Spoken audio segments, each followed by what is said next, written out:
Oke, selamat siang semua. Kita bertemu lagi ya di pelajaran biologi. Langsung saja kita lanjut ya ke materi yang kedua dalam sistem koordinasi, yaitu mengenai sistem hormon.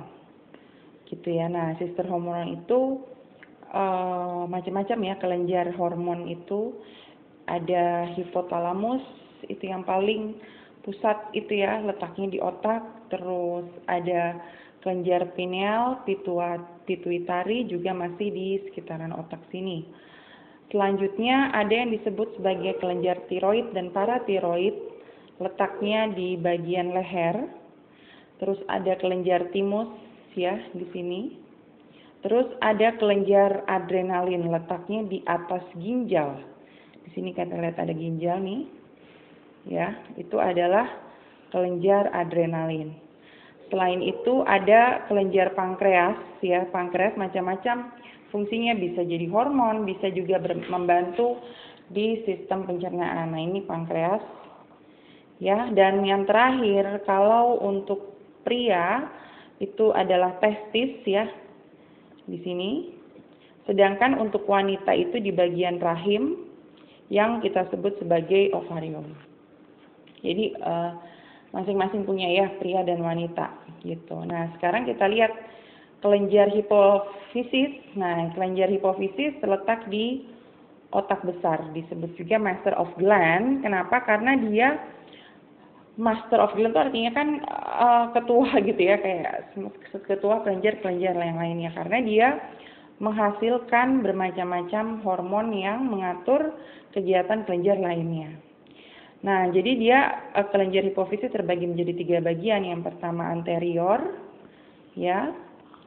Nah, anterior itu menghasilkan hormon pertumbuhan, gitu. Tapi kalau kelebihan hormon di sini akan mengakibatkan anak-anak yang terlalu tinggi dan besar, yaitu di gigantisme.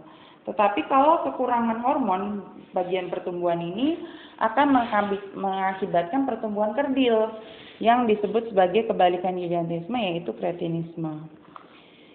Gitu. Nah, inilah kenapa si hipotalamus itu disebut sebagai master of gland, karena dia menghasilkan banyak ya kelenjar-kelenjar lainnya yang nantinya akan mengurus organ-organ tubuh yang lain. Nah,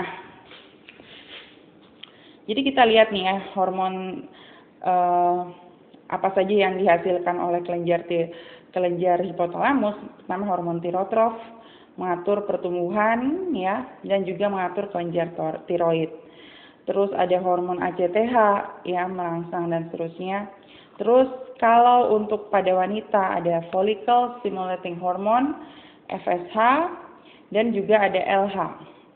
Sedangkan pada pria ada FSH juga ya untuk merangsang spermatogenesis. Kalau misalnya pada wanita kan untuk merangsang ovarium, pertumbuhan ovarium. Terus dan dia juga ada ICTH gitu. Itu di hipofisis bagian atas ya. Nah, ini hipofisis bagian yang atas. Terus hipofisis bagian tengah menghasilkan melanocyte stimulating hormone. Jadi ini hormon melanin ya, kulit gitu. Kalau misalnya hormonnya kalau banyak, kulit kita akan menghitam. Tapi si kelenjar melanin ini juga membantu kita untuk tidak terpapar langsung dengan sinar ultraviolet. Terus ada hipofisis bagian posterior menghasilkan oksitosin yang berfungsi mempengaruhi otot uterus sehingga bisa berkontraksi. Nantinya akan mempermudah proses persalinan. Selain itu menghasilkan hormon vasopresin untuk sebagai antidiuretik, mencegah pengeluaran urin yang terlalu banyak yang nantinya akan menyebabkan dehidrasi.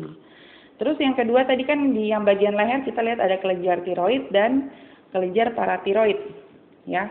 Hormon yang dihasilkan oleh kelenjar tiroid adalah tiroksin dan tiroidirin. Nanti kalian bisa lihat ya fungsinya untuk apa. Kalau paratiroid menghasilkan paratromon yang menjaga keseimbangan kalsium dalam darah. Kelebihan hormon ini ya dapat mengakibatkan pengendapan kalsium, nantinya bisa menyebabkan batu ginjal. Gitu. Terus anak ginjal itu kan tadi karena kita kenapa disebut kelenjar adrenalin sebagai anak ginjal karena dia menempel di bagian atas ginjal yang tadi kita udah pernah lihat gambarnya. Gitu. Nah, yang dihasilkan pada sini adalah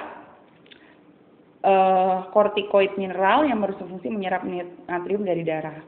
Selain itu, ada juga glukosa kortikoid berfungsi menaikkan kadar glukosa dan mengubah glikogen menjadi glukosa. Jadi dia kebalikan dari insulin ya. Kalau insulin kan mengubah gula darah menjadi glikogen. Nah, kerusakan pada bagian korteks kelenjar adrenalin menyebabkan penyakit Addison. Gitu. Nah, ini adalah kelenjar pankreas. Nah, ini menyimpan insulin yang tadi Miss bilang. Ya, berfungsi mengatur glukosa dalam darah. Kelebihannya dia akan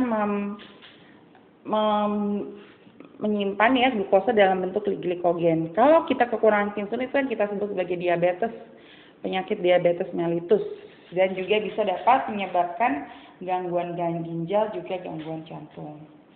Terus yang selanjutnya adalah kelenjar gonad ya. Kelenjar gonad merupakan alat reproduksi wanita. Hormon yang dihasilkan adalah hormon estrogen dan hormon progesteron gitu. Nah, nanti hormon estrogen akan pembentukannya dirangsang oleh FSH yang tadi, ya kan, yang ada di hipotalamus gitu. Nah, hormon progesteron dihasilkan oleh LH juga sama ada di hipotalamus. Nah, kalau testis untuk pria menghasilkannya testosteron gitu. Oke, nah nanti untuk selanjutnya yang panca indera kita lanjutkan di minggu depan, sekaligus latihan soalnya juga minggu depan. Nah, untuk hari ini sampai di sini dulu. Selamat siang semua.